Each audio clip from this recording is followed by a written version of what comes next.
Mr. Speaker,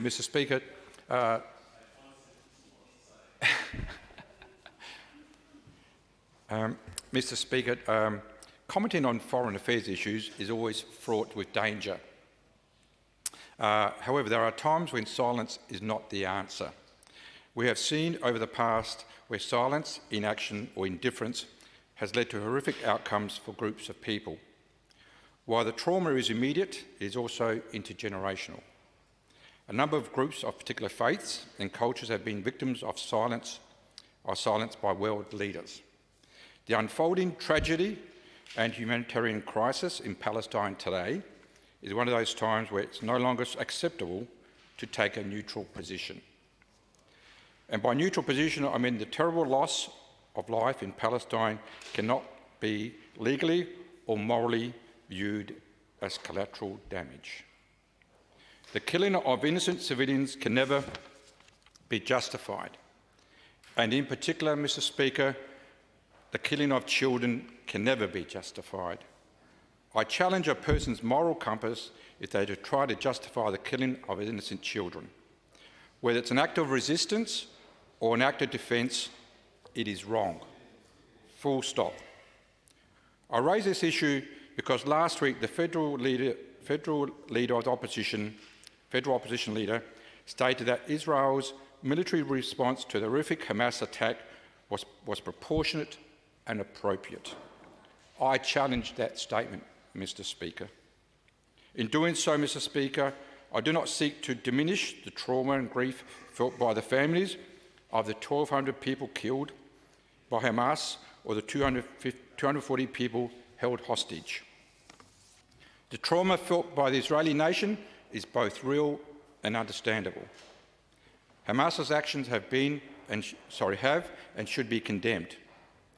In response to the Hamas attack, Israel has killed over 29,000 Palestinians, and including around 12,000 children.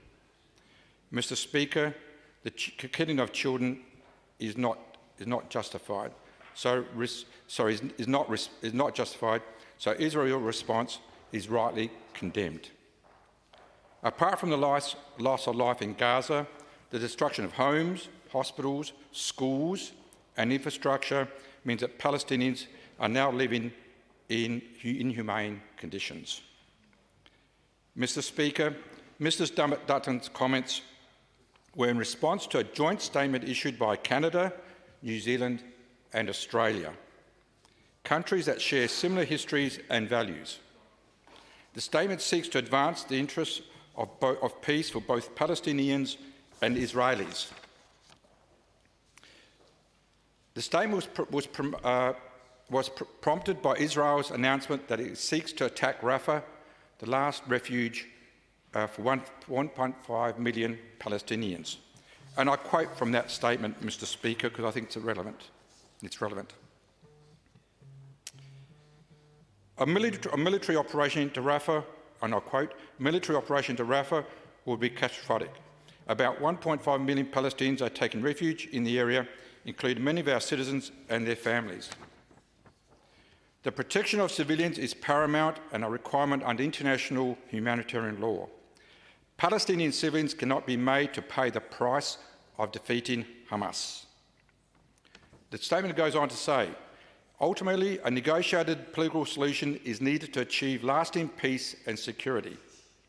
Australia, Canada and New Zealand remain steadfast in their commitment to a two-state solution, including the creation of a Palestinian state alongside Israel, where Palestinians and Israelis live side by side in peace, security and dignity. I think that statement is an appropriate statement. It seeks to create a peace, a culture of peace. The Vatican has described the situation in Gaza as carnage and the Israeli response as disproportionate. I haven't always agreed with our federal government's response on this conflict, but I do commend our foreign minister in trying to build a coalition for peace, compared to Mr. Dutton's warmongering and dog whistling. Mr. Speaker, for those who watched Nemesis, it's not sufficient for Mr. Dutton to divide his party, he now wants to divide our nation. Mr. Speaker, I raise this issue in this place because it matters to those Palestinian, Arab and Muslim people who call South Australia their home. Their grief and trauma should not be treated with less compassion, empathy and respect rightly shown to the Jewish community.